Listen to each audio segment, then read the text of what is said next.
कर्नाटका के जंगलों में बसा एक आदिवासी गांव जिसका नाम है कांतारा। कांतारा में रहने वाले आदिवासी प्रकृति को अपनी देवी समझकर पूजते थे। इस गांव की एक स्थानीय परंपरा है जिसमें ये साल में एक बार भूता कोला का आयोजन करके पुरांजलि देव को प्रसन्न करते हैं। गांव के लोगों का मानना है कि जब भी गांव पर कोई संकट आता है तो पुरांजलि देव उन्हें चेतावनी देकर उनकी रक्षा करते हैं। 12 साल का वीर कांतारा के जंगलों से वापस अपने गांव लौट रहा था कि एक सुनहरा सियार झाड़ियों के पीछे से हवा की रफ्तार में उसके सामने से निकल जाता है। भूरे आंखों वाला सुनहरा सियार, इसे देखना तो अशुभ माना जाता है।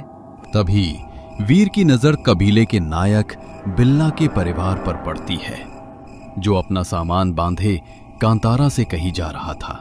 नायक चाचा, कहाँ जा रहे हैं आप? पिताजी के बाद अब जंगल की सुरक्षा की जिम्मेदारी आपकी है ना? जिम्मेदारी थी बेटा, पर अब हमारी जान पर ही बनाई है। कांतारा की रक्षा जिनके हाथों में थी, उन्हीं के प्रकोप ने इन जंगलों को, यहाँ रहने वाले लोगों को खतरे में डाल दिया है। आए दिन कुछ न कुछ घटनाएं हो रही हैं यहाँ। ऐसा रहते मैं अपने परिवार की जान खतरे में नहीं डाल सकती। और तुम सुधीर, तुम तो कहते थे कि तुम मेरा साथ कभी नहीं छोड़ोगे। तुम्हें भी कांतारा को छोड़कर चले जाना चाहिए वीर। तुम्हारे पिता तो मुखिया थे ना, जब वो ही नहीं बचे तो बाकी लोगों का क्या होगा? वीर अपने आसपास गांव को खाली होता देख रहा था और इसी बीच 1 महीने पहले गुजरे अपने पिता की मौत का रहस्य फिर उसके दिमाग में कौंधने लगा। वीर अपने घर पर पहुंचते ही उसने अपनी माँ से कहा, माँ, तुमने तो कहा था कि पिताजी की मौत सर पर लकड़ी का गट्ठर गिरने से हुई थी, पर वो सुधीर तो कुछ और ही बता रहा था। सुलोचना रोते हुए वीर को गले लगा लेती है। मैं क्या बताती तुझे, तेरे बाबा ने पूरे गांव की सुरक्षा की कसम खाई थी और उसी कसम ने उनकी जान ले ली। माँ की बात सुनने के बाद अब वीर की उत्सुकता और भी ज्यादा बढ़ गई थी। माँ, बताओ ना, ये सब क्या है और कैसे शुरू हुआ? क्यों पूरा गांव खाली हो रहा है? सब कहाँ चले गए? बेटा, ये सब 1 साल पहले शुरू हुआ था। पुरंजलि देव को प्रसन्न करने के लिए पूरा गांव तैयारियां कर रहा था, लेकिन उत्सव से 2 दिन पहले अचानक गांव में एक अनहोनी हुई। गांव के बाहर जंगल में कुछ लोगों ने तंत्र मंत्र का सामान और एक नरमुंड पड़ा हुआ देखा। मुखिया जी, कल रात जंगल में किसी ने तंत्र मंत्र करके नर बलि दी है। भूता कोला से पहले ये अपशगुन बहुत बड़ी अनहोनी का संकेत लग रहा है। पूरा गांव अपवित्र हो गया है। ऐसे में हम देवता का पूजन कैसे करेंगे? मैं पता लगाने की कोशिश करता हूँ कि ये हरकत किसने की है। तुम लोग घबराओ नहीं, पुरंजलि देव सब जानते हैं। जब हमने कुछ गलत किया ही नहीं तो वो हम पर प्रकोप क्यों बरसाएंगे? 2 दिन बाद पूरा गांव भूता कोला के लिए मचान पर जमा हुआ था। ढोल नगाड़े बज रहे थे और गांव के ही 2 नृतक झूमकर नृत्य कर रहे थे। उनके सिर पर बड़े मुकुट लगे हुए थे, चेहरा लाल रंग से पुता हुआ था और आंखें बेहद डरावनी नजर आ रही थी। एक नृतक चिमटे को आग में गर्म कर अपनी जीभ पर सटा रहा था तो दूसरा लोहे की कील को अपनी आंख की पलकों के आर पार किए बैठा था। तभी अचानक एक नृतक की आंखें ऊपर की ओर चढ़ जाती हैं और वो बुरी तरह से कांपने लगता है। देखो, पुरंजलि देव आ गए, सब लोग प्रणाम करो। जल्दी से देवता को बलि चढ़ाई जाए। 3 मुर्गे लेकर आओ। भूल की क्षमा दीजिए देव। भूल की क्षमा दीजिए देव। देवता नाराज हैं, जल्दी करो वरना अनर्थ हो जाएगा। नर्तक के शरीर में आई पूर्वज की आत्मा के कारण वो मुकुट पहने झूम झूम कर नाच रहा था। हमारी भूमि खतरे में है देव, रक्षा कीजिए। रक्षा? इस भूमि को अब खून से सींचा जाएगा, रक्तपात होगा, तबाही होगी। ये देव क्या कह रहे हैं? हमारे देवता तो कभी रक्त नहीं मांगते, ऐसा नहीं हो सकता। इसके पहले कि कोई कुछ समझ पाता, नर्तक की आंखों में खून उतर आया। गुस्से भरी निगाहों से सुलोचना को देखते हुए वो बोल पड़ा, तुम्हारा सिंदूर जल्दी ही मिटने वाला है। हर तरफ मातम ही मातम होगा। ना कांतारा बचेगा, ना जन, ना जीवन, ना देव। सभी ने देव को शांत करने की बहुत कोशिश की, पर वो शांत नहीं हुए। पूर्वजों की आत्मा यूं ही नहीं आती। वो सभी को किसी आगामी अनहोनी का संकेत दे रहे थे। और फिर अगली सुबह वो हुआ जिसने सभी को दहला कर रख दिया। रोज की तरह तुम्हारे पिता जंगल में लकड़ियां काटने गए हुए थे कि तभी उन्हें झाड़ियों से कुछ आहट सुनाई दी। कौन है वहां? आगे आओ। मैं जगजीवन हूँ, कांतारा का मुखिया। सामने आओ। अगले ही पल सूखे पत्तों पर खरखराहट की आवाज सुनाई देती है और एक ताकत मुखिया का पांव पकड़कर उसे जंगल में घसीट ले जाती है।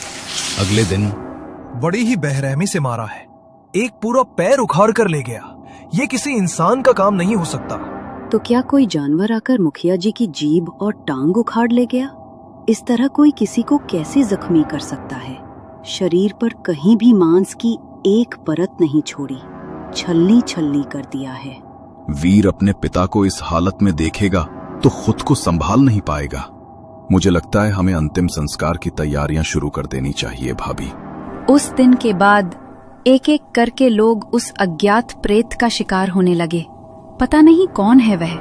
सभी का कहना है भूता कोला पूजा में हुई गलती का ही प्रकोप है यह। उस दिन उत्सव से पहले कोई तांत्रिक पूजा की गई थी जिससे देव रुष्ट हो गए हैं और बलि मांगने लगे। पर मुझे नहीं लगता कि जंगल की रक्षा करने वाले देव किसी की जान ले सकते हैं। खैर, वजह जो भी हो, अब हमें भी कांतारा को छोड़कर चलना चाहिए। अगले कुछ दिनों में जंगल से आदिवासियों की एक के बाद एक लाशें मिलने लगी थी। सभी लाशों की हालत बहुत खराब थी। समझ नहीं आ रहा था कि ये किसी इंसान का काम है, जानवर का, या फिर किसी श्राप का। और फिर अचानक से एक रात पूरा गांव खाली हो गया। अपनी जमीन, घर, जानवर सब छोड़कर पूरा गांव न जाने कहां पलायन कर गया। 3 महीने बाद आज की तारीख में कांतारा के जंगलों को काटते हुए कुछ लोग खुदाई की मशीन चला रहे थे। अजब कहानी है। आपको लगता है सर इसमें कोई सच्चाई होगी? सच्चाई थी भी तो अच्छा, नहीं थी तो भी अच्छा है। डर के कारण ही सही लोगों ने पूरा गांव खाली तो कर दिया। पानी के भाव सोना मिल गया हमें। अब इस जंगल के नीचे छिपा खनिज हमारा होगा। लोगों ने गांव को खाली नहीं किया साहब, सभी लोग मारे गए। आसपास के गांव वाले कहते हैं कोई नहीं बचा। देवता का प्रकोप जब आता है तो हरा भरा पेड़ सूख जाता है, फिर इस गांव में कोई कैसे बचता? जो भी है, ये कहानियां हैं तो थोड़ी अजीब ही। आज के ज़माने में ये सब सच हो सकता है, मुझे यकीन नहीं है। बात करने के पैसे नहीं मिलते तुम लोगों को, चलो अपना अपना काम करो। ये कहानी नहीं, सच है साहब। ये कोई आम जंगल नहीं है, इसकी रक्षा देवता करते हैं। अच्छा, देवता रक्षा करते हैं तो अब कहाँ है वो देवी देवता? हमारा तो कोई कुछ नहीं बिगाड़ रहा। ये कैसा देवता है जो उसे मानने वालों को ही खत्म कर दे? खैर, हमें तो मिनरल से मतलब है। करोड़ों की कमाई होगी। उन करोड़ों में 50 लाख उस बिचौलिए के होंगे, चूंकि आखिर मेहनत उसकी ही है। रात के 12 बजे खुदाई का काम रोककर मजदूरों के साथ कॉन्ट्रैक्टर वर्मा अपने तंबू में सोने चला जाता है। कहाँ जा रहा है? इस जंगल की सीमा में अंदर आना आसान है, लेकिन बाहर जाना बहुत मुश्किल। तेरा समय आ गया है। वर्मा चौंक कर उठता है। उसका पूरा चेहरा पसीने से भीगा हुआ था। उफ, वो सपना था। इन गवारों की बातें सुनकर मैं भी जाने क्या क्या सोचने लगा। तभी कॉन्ट्रैक्टर वर्मा को तंबू के बाहर एक परछाई सी दिखती है। वो बाहर जाता है तो देखता है कि एक औरत खुदाई मशीन चला रही है और एक आदमी अपने सर पर मिट्टी ढोता हुआ यहाँ से वहां जा रहा है। कौन हो तुम? सुलोचना। सुलोचना नाम है मेरा। बिना जीभ वाली उस औरत को बोलते हुए देखकर वर्मा के हाथ पैर कांपने लगते हैं। उस औरत का एक पैर नहीं था और उसके सिर से लगातार खून टपक रहा था। ये देखकर वर्मा अपनी जान बचाने के लिए बाकी मजदूरों को जगाने भागता है। मालिक, मालिक यहाँ कुछ है मालिक। मेरे तंबू में एक बच्चा है, उसके मुंह से खून रिस रहा है। उसने मेरे सामने अपनी जीभ काट ली है। मैं अब यहाँ नहीं रुकूंगा। मैंने भी पेड़ के ऊपर काले कपड़ों में औरतों को बैठे देखा है, जिनके हाथ पैर कटे हुए थे और मुंह से खून बह रहा था। ये जंगल शापित है। ये क्या बकवास कर रहे हो? ठीक है, फिर छोड़ दो काम और चले जाओ। जहां जाना है यहाँ पास के गांव में कई मजदूर मिल जाएंगे मुझे, जो तुमसे आधे पैसे में काम करने को तैयार हो जाएंगे। ठेकेदार वर्मा की बात सुनकर सभी मजदूर कुछ सोचकर काम फिर से शुरू कर देते हैं। पर हर रात कांतारा के जंगलों में एक नया हादसा होता है। कभी कोई मजदूर मरा हुआ पाया जाता, तो कभी किसी को भयानक रोग हो जाता। कोई देखने की शक्ति खो देता, तो किसी का मानसिक संतुलन बिगड़ जाता। शापित है ये जंगल। जो कहानियां सुनी थी वो झूठ नहीं थी। पूरे कांतारा को खा गया ये जंगल। और अब हमारी बारी है। काम नहीं करेंगे तो भूख से मरेंगे, और काम करेंगे तो ये जंगल हमें खा जाएगा। दासमी आ रही है ना, हम सबको एक बार भूता कोला करना चाहिए। वो इस जंगल का देव है। शायद अगर हम माफी मांगे देव से, सब ठीक हो जाएगा। भूता कोला में बहुत शक्ति होता है, बहुत ज्यादा शक्ति। वैसे भी मैं अपने 5 मजदूर खो चुका हूँ। अगर इस पूजा से कोई फर्क पड़ता है तो मुझे कोई आपत्ति नहीं है। सुनो, श्रीकांत को बुलवाओ। ये गांव, ये जमीन उसी की है। उससे बेहतर इस जगह को और कौन समझ सकता है। 2 दिन बाद दशमी तिथि थी। ठेकेदार और मजदूरों के साथ आसपास के गांव वाले भी भूता कोला पूजा में शामिल होने पहुंचे। फिर से गाजे बाजे के साथ देवता के आवाहन की तैयारी की गई। ढोल और नगाड़ों की आवाज जंगल में हर तरफ गूंज रही थी। भूता का रूप लेकर नर्तक पूरे तन्मयता से नाच रहे थे कि तभी कॉन्ट्रैक्टर जमीन में गिर पड़ता है। अगले पल जब उसे होश आता है तो वो बेसुध होकर नर्तक के साथ नाचने लगता है। जमीन पर रखे सिंदूर को उठाकर उसने अपने माथे पर लगाया और चाकू से अपनी जीभ पर चीरा लगा दिया, जिससे हर तरफ खून ही खून दिखाई देने लगा। पास में रखा भूता कोला का मुकुट अपने सिर पर रखकर वो कांपते हुए आग के चारों ओर चक्कर लगाने लगा। चढ़ावा चढ़ाओ, देवता को भेद चढ़ाओ। कहाँ गए वो बलि के लिए लाए हुए 3 मुर्गे? जानवरों की नहीं, मुझे इंसानी मुंड चाहिए। बलि चाहिए, बलि। आज बलि का दिन है। ये क्या, पुरंजलि देव बलि मांग रहे हैं? यानी वही बातें सही हैं, देवता लोगों का संहार कर रहे हैं। श्रीकांत, तू तो इसी गांव में पैदा हुआ था, इसी मिट्टी में बड़ा हुआ ना। इसकी आज बलि चढ़ेगी, तभी मेरा क्रोध शांत होगा। ये सब उसी का किया धरा है।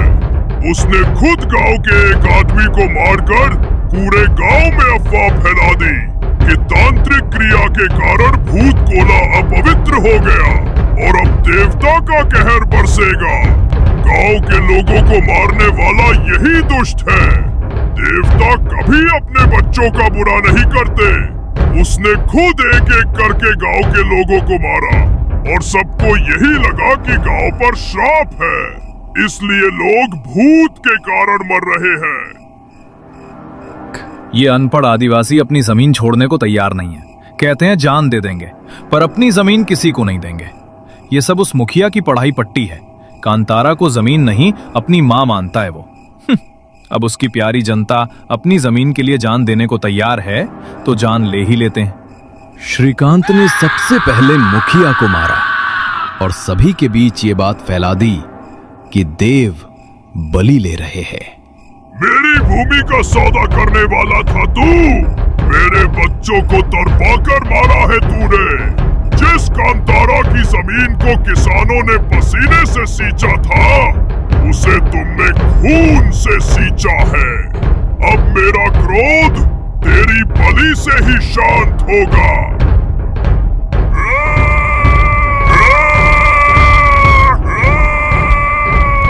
गुस्से में ठेकेदार ने श्रीकांत के सर के ऊपर अपना पैर रखा और उसके सीने में अपने 10 उंगलियां पटक कर उसका सीना चीर दिया। श्रीकांत जमीन पर गिरकर तड़पने लगा और कुछ ही पलों में उसकी मौत हो गई। इसके बाद वर्मा बेहोश होकर जमीन पर गिर पड़ा।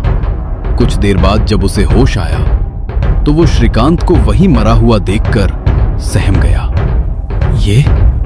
ये श्रीकांत मर कैसे गया? ये सब क्या हो रहा है मेरे साथ? ये मैंने क्या कर दिया? सच्चाई जानने के बाद वर्मा खुदाई रोककर अपनी जान बचाकर वापस लौट गया।